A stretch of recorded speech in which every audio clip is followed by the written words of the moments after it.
We are back with another live episode of Bully Ball on the Gold Standard Podcast Network. I'm Jason Aponte, joined as always by Steph Sanchez. And Stephanie, let me ask you something. Thanksgiving's a time for reflecting, it's a time for food, it's a time for football, but it's also a time to dominate and destroy those bum ass Seattle Seahawks. Steph, how was your Thanksgiving? Oh man, it was great. For one, I'm glad that the game was the nighttime game because then I was able to enjoy my, morning. I was able to actually eat without like stressing a little too much. It was awesome, and to see the guys at the end of the game eating that turkey in that small ass table, even though it was a small table. It was awesome. I definitely stayed up late to watch that. I'm sure you did too, Jay. And I also liked, just a little sidebar that they brought out more than two players because in the past it's always just been two guys. It wouldn't have surprised me if the 49ers, being how they are, asked, "Hey, can we bring in some more guys to this shoot?" And, they probably did that. And then Kittle bringing the turkey back to the locker room. I mean, come on now. Yeah, and look, that is a bookend right there of this rivalry. Okay. The Seahawks, for a large majority of this time, ran the rivalry. The 49ers couldn't find a way to get wins. But now the tables have turned, literally. You know, Thanksgiving tables have turned. And now you guys are little, bro. You guys can't get a win. You guys are little. You guys can't beat us. It's such a beautiful thing. And it's also my favorite dish that's being served on Thanksgiving because I love apple pie as dessert, but humble pie is my favorite. Mm, So Pete Carroll, he's Seattle spitting. Seahawks fans, the Seattle Seahawks fans who were so loud about this game. I can't wait for Thanksgiving. I can't wait. Yeah, happy Thanksgiving. Happy Thanksgiving. Oh, baby. So before we get into the real game of this week, we can go back a little bit on Thursday. But Yeah, let's do it. Steph, my analysis of this game kind of goes out the window because I pride myself on trying to be objective and understanding the ins and outs of why things are happening. I found myself in this game not caring about any of that at all, right? I was just like I was seeing like red because of the Seahawks and Thanksgiving. Mhm. It was just nice to just be a fan and let go and just enjoy and bask in the beatdown in Seattle. It's just like even when there was that little moment after the pick six where you're like, ah shit, here we go, that kind of just got stomped out pretty quickly. So yes, this isn't a rivalry anymore until you win a game. Seattle, it's not a rivalry anymore. I used to pray for times like this. Oh, I swear, like it's crazy to think, but yeah, I definitely think the tables have turned for both of these franchises. Geno Smith is not that guy, pal, and I thought it was hilarious watching Pete Carroll chewing his gum on the sideline. We had him throwing out those things like he was going through it. He was going through it. I was surprised I didn't see DK roid raging because Mooney Ward had him strapped the hell down all freaking game. So credit to Mooney Ward, credit to Ambry Thomas. Who would have thought that we would be talking about Ambry Thomas in such a positive light at this point in the season? Yeah, there we go. Pete I Carroll. love the face. It's so good. I love it. I love it. I just but you know what though? I will say this. Even when they're distressed and Seattle's losing, he's still like not losing his mind. Like I could go for a little bit more of hysterics from Pete Carroll, but just like Pete Carroll always does, no matter what, well, we're gonna be fine. I think there's a few mistakes. Like it's just, oh my god, do you ever really just get mad at anything ever? I just it pisses me off that he never gets pissed off. But do you think that's like a facade though? Like, do you Of think he course it just does is. that? It's Yeah, like to it's a just hype defense up his. mechanism. Yeah. Yeah, it's a defense mechanism. It's everybody love everybody. It's everything's great. All my players are good, even if they stink. It's just annoying. I hate it so much. I would kill to watch him slam a tablet down. I would kill to watch him kick over a cooler or something. Like, just be a little mad, Well, him dude. Like you were. him him throwing his gum is probably the closest we're gonna get. Oh man, That was a great pray shot there. pray for the person that it almost hit. But Look, in terms of the rivalry, like that's done. That's out the window now at this point. And I don't want to hear anything more about the Seattle Seahawks. They have a ways to go. Like you're not in this tier. You're not on that level. You guys are not that guy at all. So I don't want to hear it anymore. But I did want to talk about what you actually had analysis. Charvarius Ward went into this game as like the most targeted guy, and I think a lot of people were looking at him and saying, "Hey, either we're going to throw the ball up at him in a jump ball situation and try to win, or we're going to try to draw a penalty." None of that happened in this game, and Charvarius Ward turned in his best game as a 49er. Yeah. And Yeah. if he continues to play in that fashion, this defense goes to a whole nother level. Now, Embry Thomas, this is the biggest surprise. I believe he was the highest graded coverage member by PFF. This is the biggest surprise because at the trade deadline, everyone wants a corner. We don't know what goes into that, right? It takes two to tango. You don't know if the 49ers offered something. Maybe they didn't, get something back. You saw Jalen Johnson have almost like 3 interceptions yesterday. He was incredible for Chicago. But Steph, what if the 49ers trade deadline move was in the building the entire time? What if Ambry Thomas was your trade deadline chip that you now have gotten something out of, and it just makes this secondary so much more scary. This defense is playing at the level that we thought it would all season. And quick credit to Lenore as well, who has been a big improvement from Isaiah Oliver in the nickel spot too. And I think part of the reason that having Mooney Ward follow DK around was so successful is the fact because you have Ambry Thomas who was also holding his spot down, right? He allowed just 2 catches, 16 yards allowed in his coverage, 2 pass breakups, interception. That was a nice interception. He got a passer rating of 20.8 when throwing in his coverage is what Geno Smith has. So he's been nails. Like not just this game. I think this game was just like an accumulation of like the previous other two. But he's been nails since the bye week, since he's been starting on the outside. So you love to see it. It really feels like if Ambry Thomas could continue to turn in these types of performances along with Mooney Ward, they've unlocked like another level that they could take this defense in. Yeah, and again, front end, back end, completely married. Nice to see you, Javon Hargrave, defensive line. Fred Warner, again, incredible. Defense played out of its mind. It never really felt like Seattle was moving the ball at all. I think their first few Yeah. points were just off of that kick return. It just never felt Yeah. like this game. This game had its little tense moment after the pick six, and you just kind of felt like, oh, okay, now what? How do you respond? But that was it. This game was never in doubt. The Seattle Seahawks are just not on the San Francisco 49ers level, and I don't want to hear about them anymore. I don't want to hear about them anymore. I don't want to hear about you need to be worried about them. The 49ers right now are dominating the NFC West, and they are Mhm. just beating the brakes off of all of them. So I don't want to hear it anymore about Seattle, and I don't want to hear it anymore about a rivalry. You have to in a rivalry, win a game. Now we're going on, I believe, if I'm not mistaken, 4 straight, right? Mhm. Um, and the worst part is not to look ahead, but in 2 weeks, the 49ers get to do it again. And you can game plan all you want, Seattle, and you can try to figure some things out.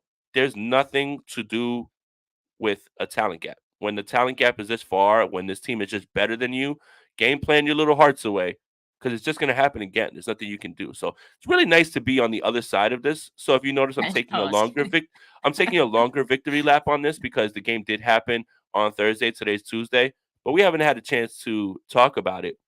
But Yeah. it really feels good to be on this side of it now because I was so tired of being on the other side of it, and Seattle fans weren't so nice about it. So if you think I'm going to be nice about it, be the bigger person, just because I'm tall doesn't mean I'm going to be the bigger person. I'm going to be the much smaller person. I'm going to be the way smaller person this time when it comes to this. So Seattle, hope your Thanksgiving was fun because I had a blast. I had fun. But I think good. I think it's nice too because we were looking at this 3 game stretch, right? Seattle, Eagles, Seattle, and thinking, wow, that's the gauntlet.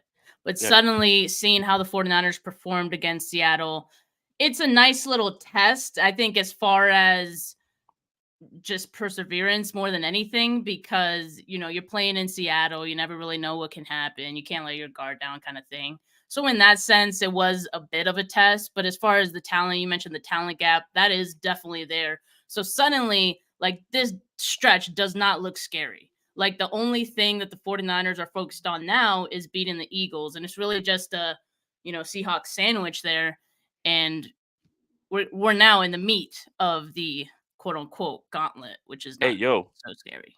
But Hey, yo. All right. was that damn? Was that pause worthy? I'm Hey, sorry. yo. All right.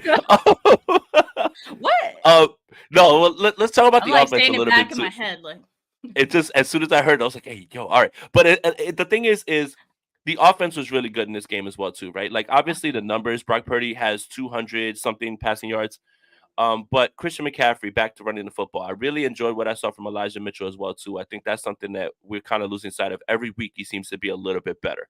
And that's really great. You know, Brandon Ayuk has 2 catches, but one of them is an amazing catch on a throw from Purdy, in which Kyle Shanahan looks so fired up because he explained after the game that that was set up for a 12-yard, check down, but he makes the throw with touch and he scores. And that's Kyle looking like, oh my God, like all these things that are there, he's seeing it and he's doing it. Like Kyle is just having a ball right now calling plays. That's a beautiful thing. Thought you see a little bit more from George Kittle, especially in a primetime game on Thursday. But Debo Samuel the engine of this offense, really, even though Christian McCaffrey's there? Like there's something about like when Debo plays that this offense just feels like it's different, even if he's not necessarily touching the ball a lot, Steph. It just feels like there's a little bit more juice when Debo's in the lineup. That's because he's the tone setter, right? And I think it was so clear to me in the 3 games that he was out that this offense does miss him if he's not out there, even with all the other weapons that they have. Like he brings something to this offense, as you said, even when he's not getting the ball. And I think it's a mentality thing. It just when you have a guy like that who plays the way that he does, when he does have the ball in his hands, you feel a lot better when he's out there. And so yeah, it was nice to see him get involved again.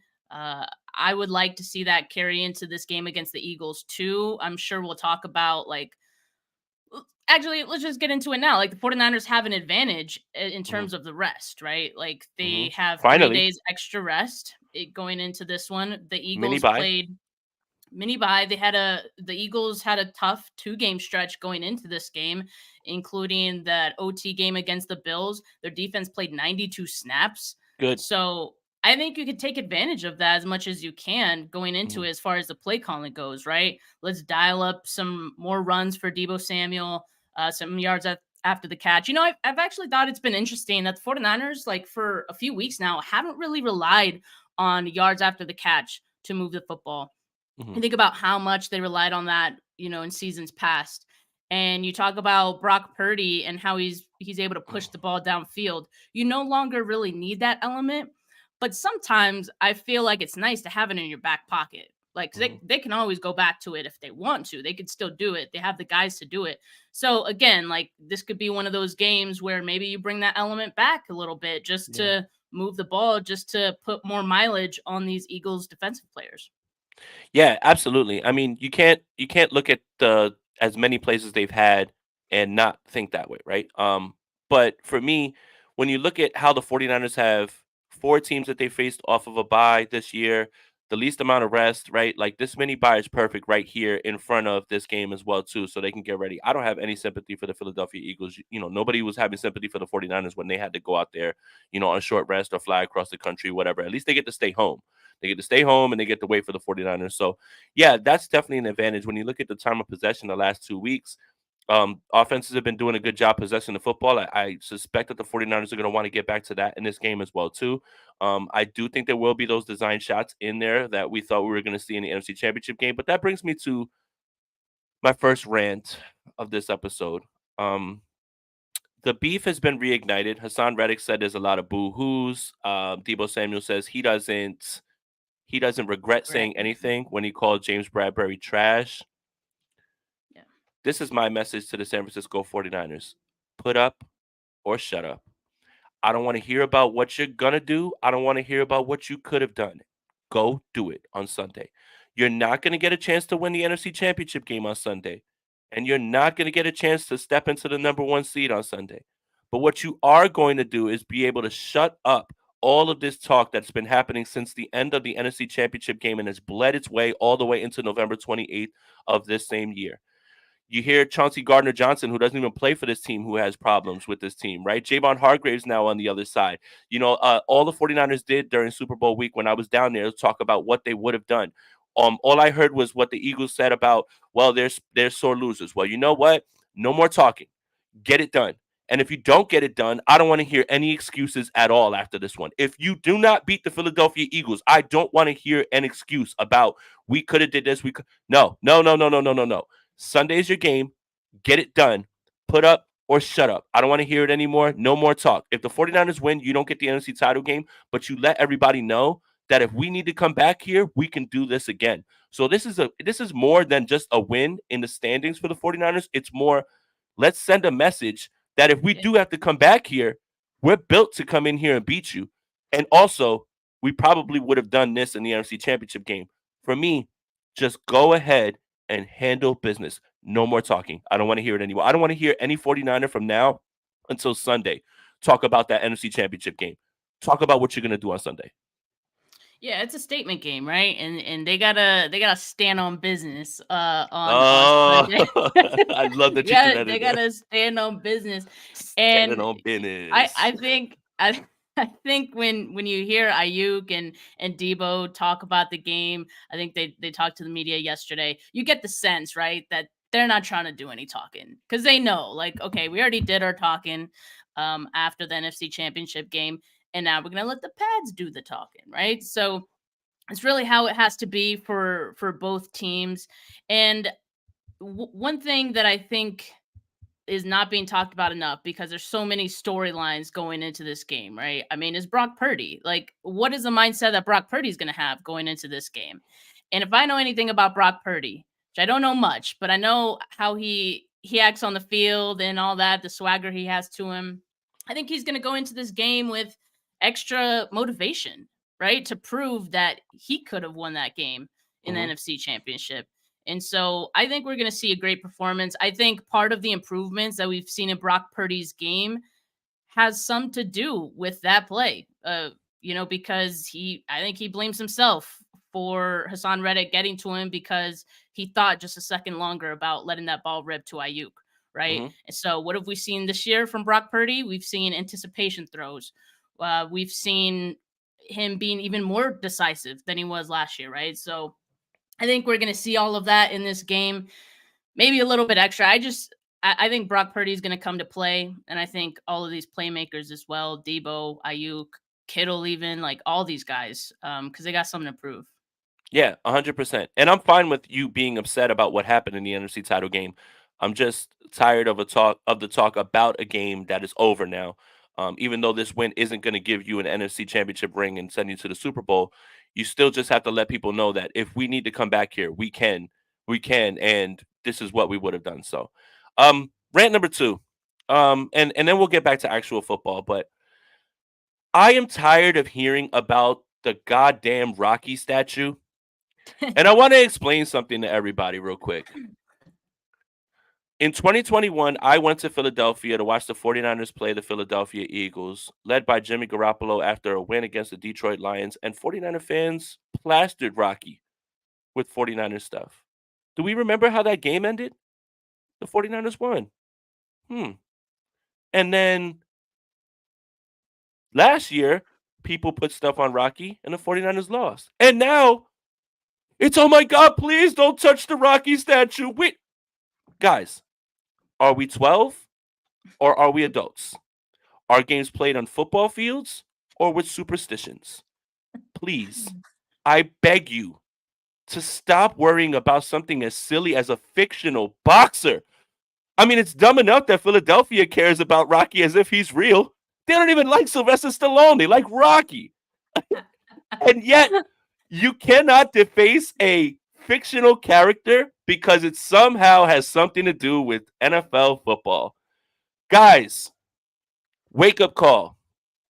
Games are played on football fields. They are not played by fictional boxers and their statues. Do whatever you want, fan however you want, but just know that decision has nothing to do with the outcome that is going to happen on the field. It's not like the Eagles are like, they deface Rocky. All right, we're turning up to 12 now. Like that, let's get it. It it does not matter.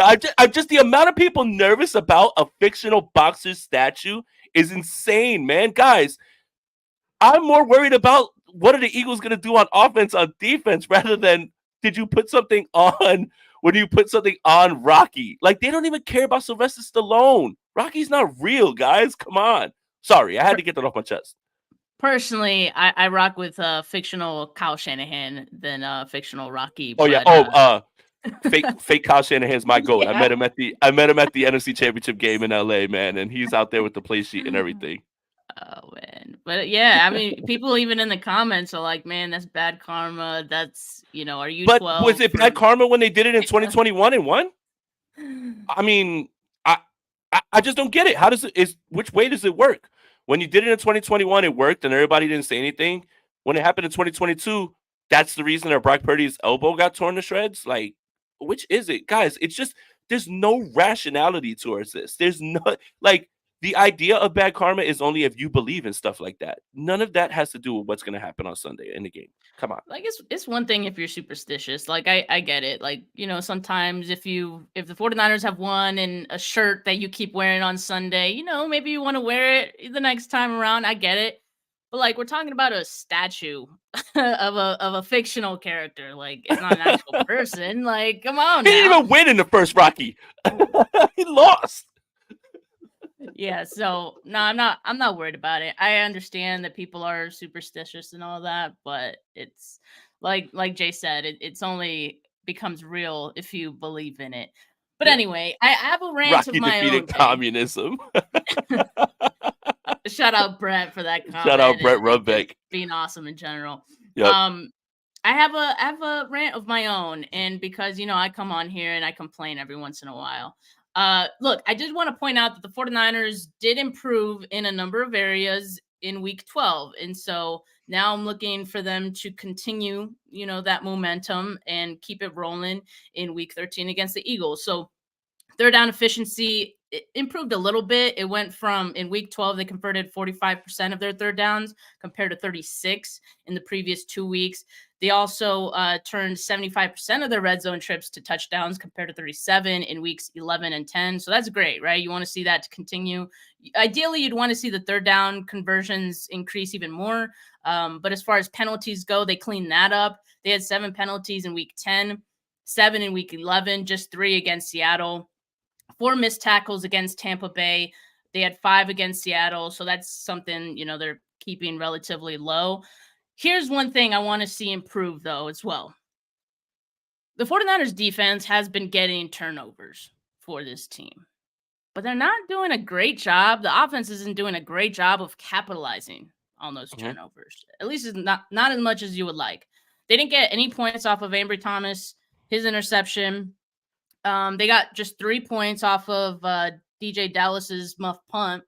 So I want to see more because those are big opportunities. And when you're playing a team as good as the Eagles and who are able to come back from behind, you just can't leave anything to chance. You can't leave any room for them to be able to come back in a game or anything like that. So I just think I want to see more from the offense. You know how like Kyle has, first 24, 25 Scripted plays of plays. the game. Like, should he have scripted plays for like turnovers as well? Like, I'm starting to consider that. I Quick know change it's of possession. Hey, Kyle, yeah, like that's something to add to the bag. You're absolutely right. And I think if anybody watched that game last night between Chicago and Minnesota, boy, riveting stuff. Uh, Minnesota turned the ball over 4 times, I believe, if I'm not mistaken. The Bears scored 0 points off of that, right? And then they had to like win the game at the end. So, yeah, against Seattle, you can afford to make those mistakes because you can stop them defensively, but you're not going to be able to get away with that if you do get these turnovers, right? And right now, Jalen Hurts, who's the MVP candidate, he seems to be turning the ball over a lot. And mhm. in a road game that you need to have, you're gonna have to capitalize off that. Not 3 points, 7. You're gonna have to put 7 up. So for me, it's more about capitalizing on those things, like you said. And Eric Pruitt said, "Didn't y'all lose to Minnesota? Didn't y'all lose to Zach Wilson?" Just asking. Just asking. If we're doing that. So but with the 49ers offense, right, it's going to be about ball control and it's going to be about the thing that they were trying to do in the NFC Championship game that Kansas City was absolutely able to exploit, which is motion in the secondary. Motion in the secondary. Like You're moving guys around until the point where there's confusion. Nobody knows. That's why they were able to get those 2 wide open touchdowns. That's really what was going to open up the throw to Brandon Ayuk before he got injured. All that stuff is going to be there. So motion is going to be a big part of this game in terms of confusing the secondary, making Bradbury cover by himself, getting advantageous situations, and letting that thing rip. So it is going to be a lot about running the football, which Philly hasn't been exactly great stopping. But it is about going back to that NFC title game plan that Kansas City ended up executing in the Super Bowl in terms of moving guys around and getting guys confused and getting open throws, easy throws for touchdowns. Yeah, and Hurts has been susceptible to turnovers, right? He has 15 touchdowns, but 10 interceptions and 10 fumbles.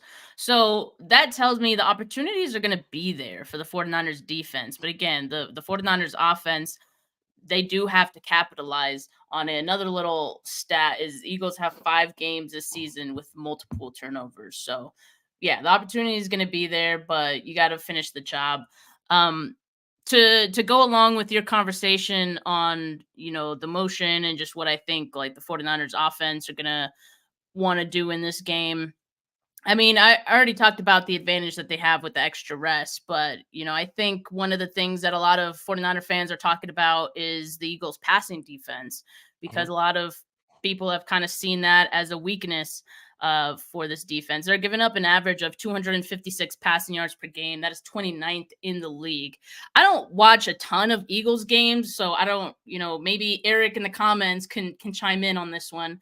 I mean, I'm sure or he's going to say that they do everything perfectly. or Jay, if like you watch a lot of their games, I kind of wonder, like sometimes some of those stats could be skewed because teams have to pass against you, right? Like certain, Yeah. um and so I'm They wondering if actually it's kind of some of that, because like they the actually Eagles haven't have a been good rushing defense. yeah, they haven't been really blowing people out though. Like they've been in tight That's games true. like pretty much all season at this point. Yeah.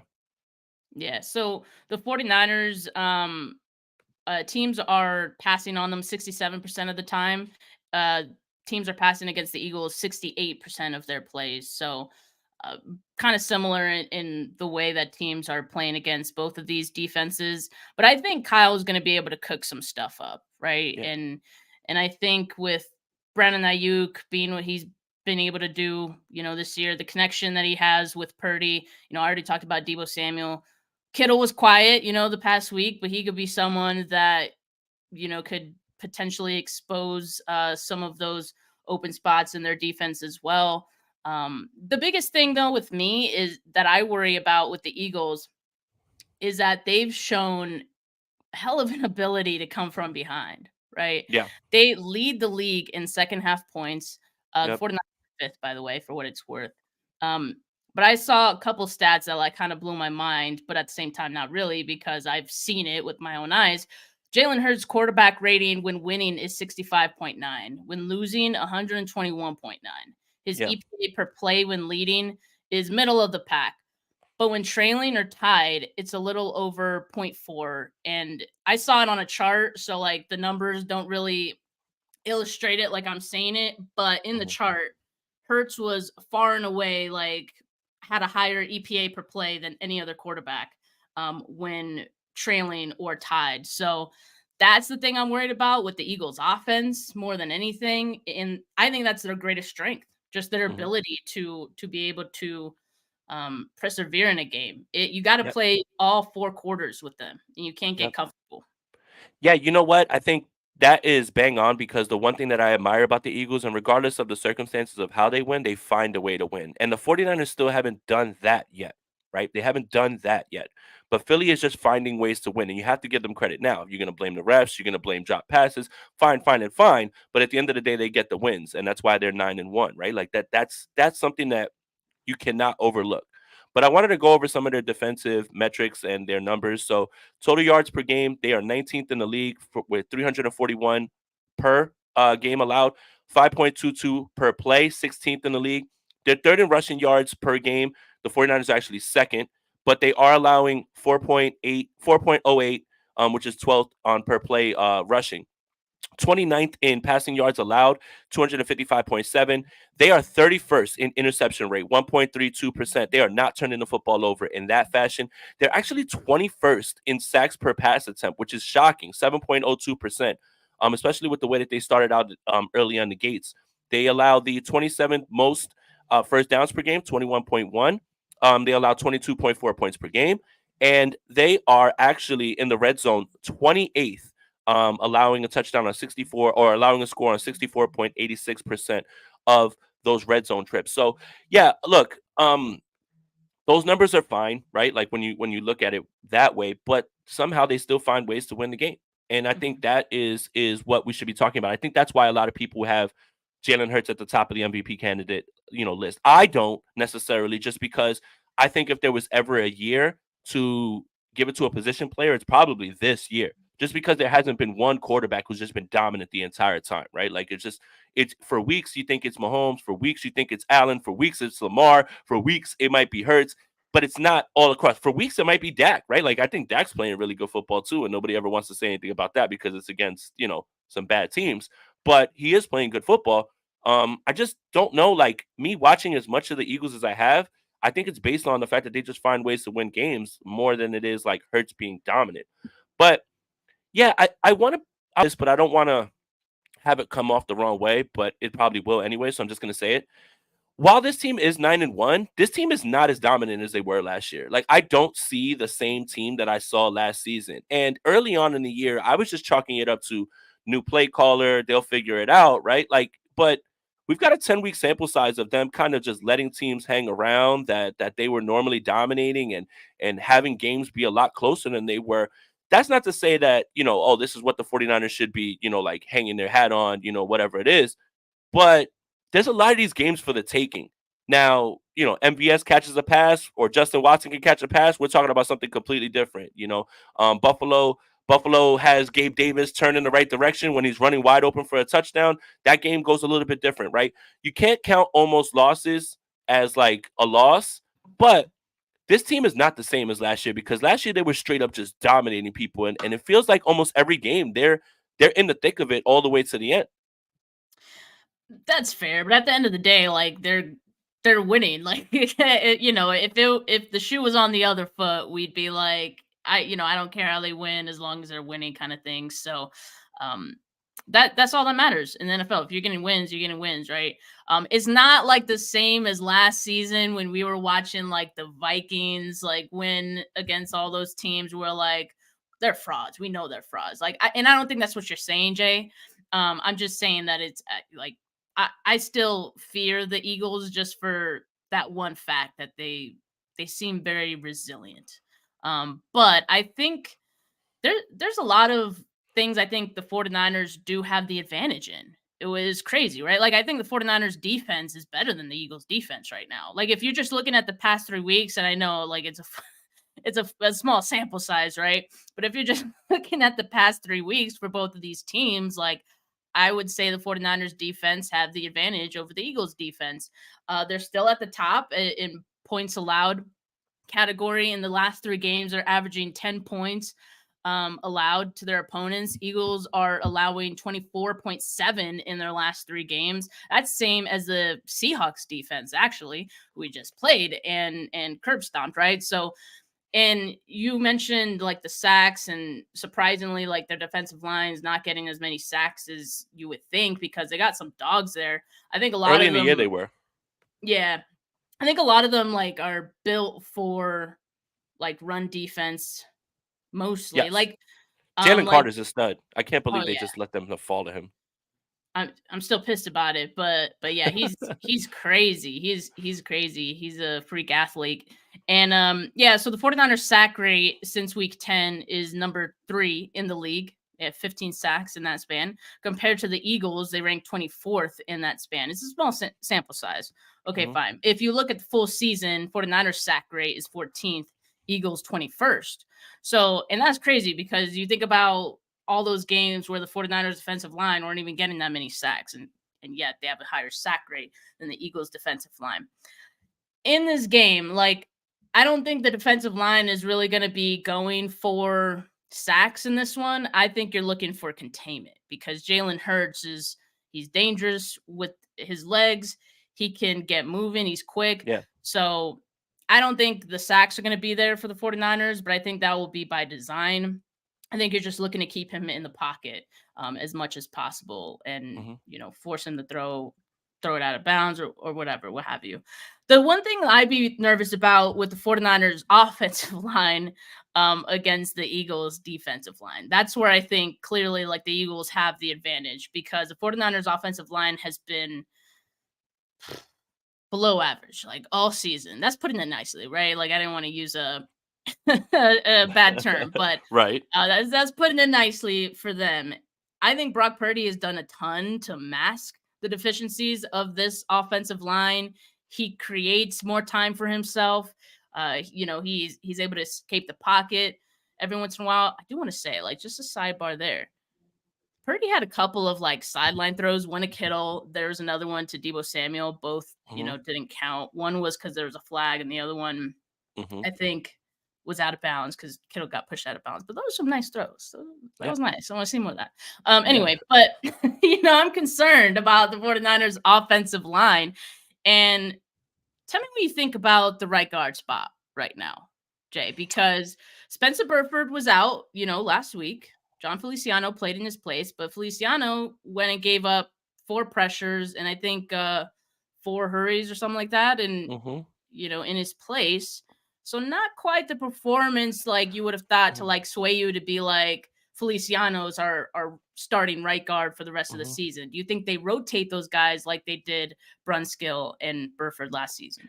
I think they probably do, but I think the lift that Feliciano gave was in the run game and being able to get outside on those outside zones. Especially I think when Eli Mitchell was in there. I think that's how Yeah. they really want to run him. So I think that can be cleaned up. I remember Kyle saying that he wanted to get him on the field. If he sees something like where if they start Burford and he becomes to get overwhelmed, then they can always go back to Feliciano. So I think Kyle's not been shy about doing things that like that, with the rotation, after Brunskill. So I could see something like that absolutely 100% happening. I think when it comes down to it, of course, you want to see a second player develop like Burford, but they are very much in the fashion of like, hey, we have a veteran and we have a guy that we know can do the job.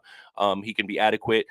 Quarterback play can lift offensive linemen. And vice versa, right? Like if Purdy's getting the ball out on time and maybe he lost that rep, you won't notice it because the ball's gone. So it goes hand in hand a little bit. I think that if Burford is ready to go, I wouldn't be shocked if Feliciano started. But I know if Burford starts and he starts to slide at least even a little bit, and Kyle just gets at least a little antsy in this game, we'll see Feliciano really quick. So either way, I think this has been a long time coming with Burford like kind of being on notice, and Feliciano he's been admirable when he's been asked to step in. So I wouldn't see anything that changes really with that. Let me ask you this: um, I talked about the pass defense because I think that's where the 49ers really need to succeed in this game.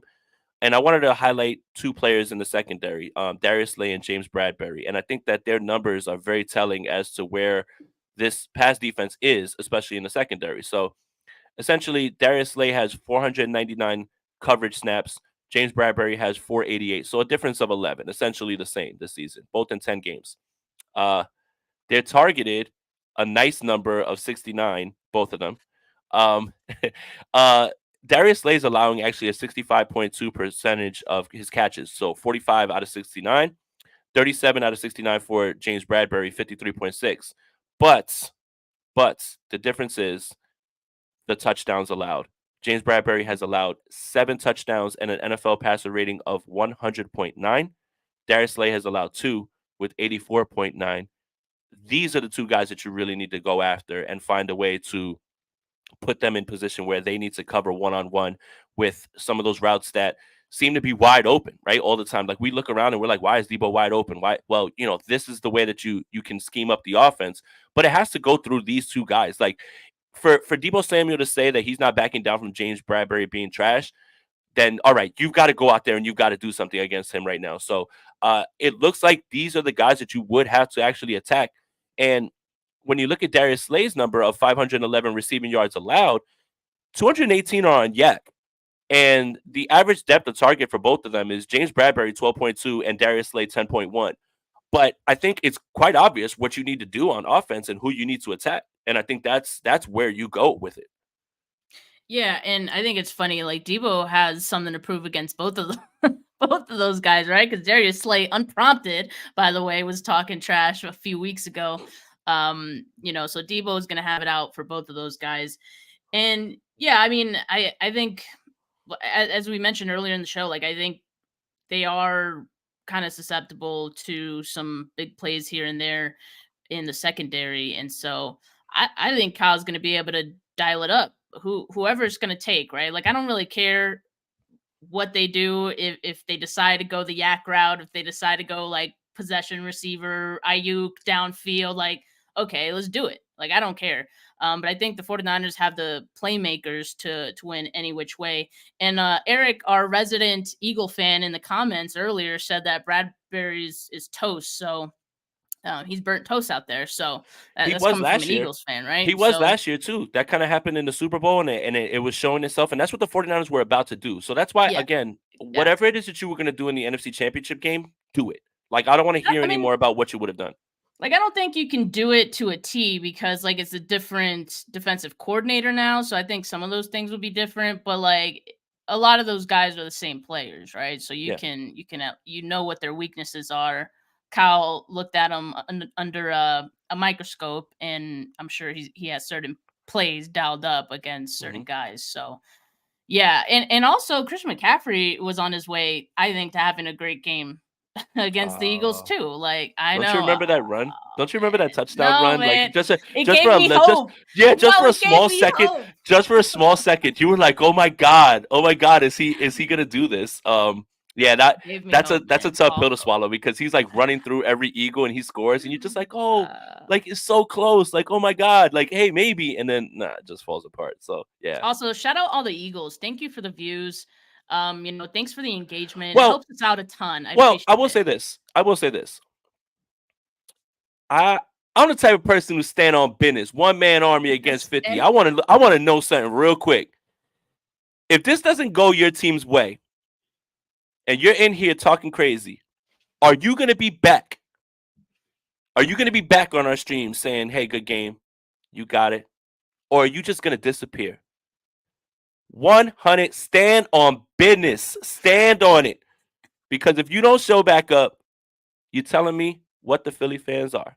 So JD Davis, shout out to you. I hope your team wins, and I hope you show back up when they don't. So just make sure you stand on business. That's it. Because we have this all the time. Cowboys fans come in here and they're talking crazy. I think the Cowboys fans kind of learned their lesson about talking to us, though. But they don't show up after the game. They don't show back up. Rams fans talk crazy. They don't show back up after the game. I'm here for the banter. But if you're going to dish it, be able to take it and come right back. Make sure you take in all the 49ers content once the 49ers get it done. Yeah, by the way, I'm predicting a 49ers victory. I mean, I wouldn't be allowed to probably do this podcast if I don't. But stand on business and come back. Because if you don't show back up, you telling me what the Eagles fans are. You like talking when you're up. You like talking before things happen, but you won't come back and face it. So don't be like a Cowboys fan. Don't be like a Rams fan. Don't be like a Seahawks fan. Stand on business. Stand on business. And JD Davis, I stood right up in front of this camera after the 49ers lost that game. yeah, he acting And like I we said, did. congratulations to the Eagles, and I made no excuses. You must not know me, but one man army against 50. I'm standing on business. Don't play with me. You don't know me, bro. You guys see you guys in the I don't comments understand. making People just be they're talking making the crazy like they don't jersey. know us. Yeah, They, they're making the jersey and the Drew they scheme don't. come out of Jay. They don't know, but they don't know us. Like, regardless of what happens in this game, we still have a job to do. We still have to get up in front. Like, it's not like we can just say, "All right, post game show canceled," or "I'm not doing that in a week." Dude, can you Like, imagine like someone yeah, cancels their post game if the yeah, team like loses? just I'm canceling the post game because a bunch of random internet strangers. Like, get out of here, man! I gotta stand up, gotta stand right up, and I gotta talk about it. Like, so I'm worried about nothing. Like I said, I'm gonna be here. Will you? And that's really what it's gonna come down to. So yeah. And we'll be live next Tuesday, same time, same place. Yep. So, look, I think again, all the talk, everything, right? Again, me being in Arizona, every Eagle was asked about the 49ers. Every 49er was asked about the Eagles. And they didn't really speak too much about the Chiefs while they were there, like while I was there during doing media. But all that talk needs to go out the window now. I don't want to hear anymore. Like, no more talking about it. Let the Eagles say whatever it is that they want. I think they've earned enough to, obviously they won the NFC title game. They've earned enough to talk, so they can. That's fine. But if you're the 49ers, just go out there, put up or shut up. That's it. No more talking. I don't want to hear anything more about what happened last year. I don't want to hear anything more about what you're going to do. Just go out there and do it. And right now, the team is as healthy as it gets. Aaron Banks is back as well, too. That's a great sign. Like, that's something that I didn't really see coming. You have all your offensive weapons. There's no excuse now. There's no excuse. So it's time for the talk. We can talk because we're not playing, but it's time for the talk from the team to kind of just stop and just go ahead and just get it done. Then after you get it done, then you can go back to talking. Yeah, and shout out P&B Jeff. He said, as an Eagles fan, we want Brock Yeah, to play all four and quarters this Sunday. No excuses from both sides. and Yeah, I want Lane Johnson to play. I want Lane Johnson to be good. I hope he drank his soup. I hope he's good. I do not want to see him miss this game. Absolutely. I feel the same exact way. If Lane Johnson had to take off against Buffalo to be ready for this 49ers game, I love that. I love that. I want Lane Johnson to play. Dallas Goedert kind of pushing to I play hope too. Dallas Goedert comes back too. Yeah, yeah. Is that it? We're like, Is that it? Is that it? yeah, man. Look, I I'm mean, I'm really happy about this game. This is realistically going to be the most watched game of the year, even though it's not national television. All eyes on Sunday will be on this game. Even people who don't get this game in their area, they will find a way to watch this game. This is the most anticipated game, I think, of the year. Regardless of the Eagles and Kansas City meeting up for the Super Bowl, it's always been this because of the way that game ended. And I'll stand on this as well too. Sure, Brock Purdy not being there is a shame because the 49ers didn't get an opportunity, but America was robbed of an incredible game between the two best teams of Philadelphia and San Francisco when that didn't happen. So I think, again, that's why this game always has had the most intrigue because people want to know what would have happened, right? Like, and again, the 49ers don't win the NFC Championship game by winning this game on Sunday. But what you do let them know is if we got to come back here, we have precedent that we can do this again, and we can do it. So this is the one. This has always been the game, right? Like you look at Dallas, you look at all these other ones, right? This has always been the one, and everybody's been having it really like circled. So, yeah, look, wait. for this is it. I cannot wait. This is the game that we've been waiting for all year. Um, that's a perfect place to end it, guys. Thank you guys for tuning in early on in Cali time, about 8:48 Pacific time. It's not even noon here on the East Coast, but make sure that you guys are subscribed to the Gold Standard Podcast Network wherever you get your podcasts. Make sure you're subscribed to the Gold Standard YouTube channel. Make sure you like this video. Subscribe to Steph's channel, Steph 49K, mine, Jason Aponte, on YouTube as well. Shameless plugs. Make sure you go to goldstandardniners.com. A lot of info there, a lot of articles there as well too. And as always, enjoy your week. And this is an exciting week, man. It's two banner teams, and I think for me, the two best teams in the NFL that'll be going at it on Sunday. I don't think you Mhm. could ask for anything more than that. Yeah, I agree. It's going to be a battle. It's going to be a statement game, I think, for either team. And so I think both teams are going to bring their best. And that's all you can ask for as a 49, as not just a 49ers fan, as an NFL fan, right? Yep. I think a lot of people who aren't 49ers and Eagles fans going to enjoy this one too. So hoping for the best. Let's go. Yep, absolutely. So for Steph, for Jay, we're out here. Peace.